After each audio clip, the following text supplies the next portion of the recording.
اچھا، ہم یہ بھی جاننا چاہیں گے اس حوالے سے کہ قرآن کریم میں تو ارشاد ہوا کہ اپنے صدقات کو احسان جتلا کر باطل نہ کرو. اس انداز میں مفتی صاحب ہم کس قدر اپنی نیکیاں ضائع کر رہے ہوتے ہیں، لا علمی میں کہہ لیں یا ظاہر علماء حضرات سے دوری یا علم دین سے. کیا فرمائیے گا؟ میں چاہتا ہوں اس پر روشنی ڈالیے گا، یہ بہت اہم سوال ہے آج کی اس موضوع کا. ویسے یہ موضوع سے تو تھوڑا سا ہٹ کر ہے میرے خیال میں.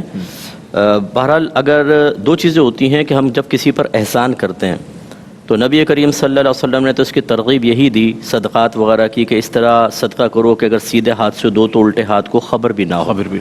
اور جو ایک مشہور ہمارے یہاں مقولہ ہوتا ہے کہ نیکی کر دریا میں ڈال، یعنی بھول جاؤ گویا کہ ختم ہو گئی بس. گناہ کو یاد رکھو صرف اس لیے کہ چلے عبرت ہو اور آدمی توبہ کرے اور آئندہ بچے، لیکن نیکی کو بھول جائے.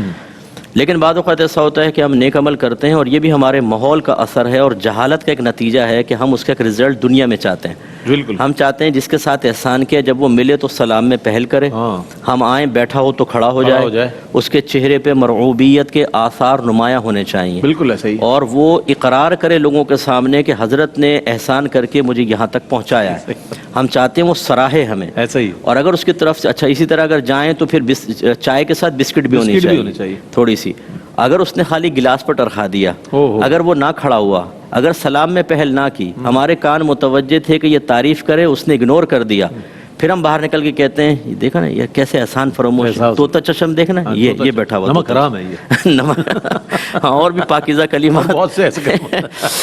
تو اب مسئلہ یہ ہوتا ہے کہ پھر جب آدمی، اور خاص طور پہ میں اپنی سسٹر سے معذرت کے ساتھ عرض کرتا ہوں، ہماری بہنوں کے اندر قوت برداشت کم ہوتی ہے. وہ جب کسی کو ایسے دیکھتے ہیں نا، وہ پھر دوسرے موقع کی تلاش کہتی ہیں بیکار ہے ٹائم ضائع کرنا.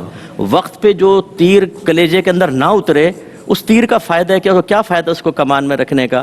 تو پھر وہ دے کے مارتی ہیں سیدھا اور ڈائریکٹ نشانے پہ لگتا ہے مجھ سے. وہ یہ تیرے بے خطا ہے ہمیشہ. شوہروں کے کلیجے چھلنی کر دیے لوگوں نے کر کے، سانسیں اڑ گئیں، نندے اڑ گئیں، سب آپس میں خیر کرتی رہتی ہیں یہ لوگ. خلاصہ کلام یہ ہے کہ پھر وہ احسان جتاتی ہیں کہ ہم نے تمہارے ساتھ یہ نہیں کیا تھا، یہ نہیں کیا تھا. یہ ہوتا ہے احسان جتانا. اور ایک اذیت پہنچانا، جیسے آپ بات کسی سے کریں، بھائی آج کل تو لوگ احسان فراموش ہو گئے ہیں، وہ بھی سمجھ گیا کہ کس کے لیے کہہ رہے ہیں نا، یہ اذیت پہنچا رہے ہیں، آپ اس کو تکلیف پہنچا رہے ہیں. یہ دونوں چیزوں سے ہمارا عمل ضائع ہو جاتا ہے. کسی پہ احسان کیا ہے، ہمارے بزرگان دین دیکھیں، سید عائشہ صدیقہ رضی اللہ تعالی عنہا کا عمل دیکھیے.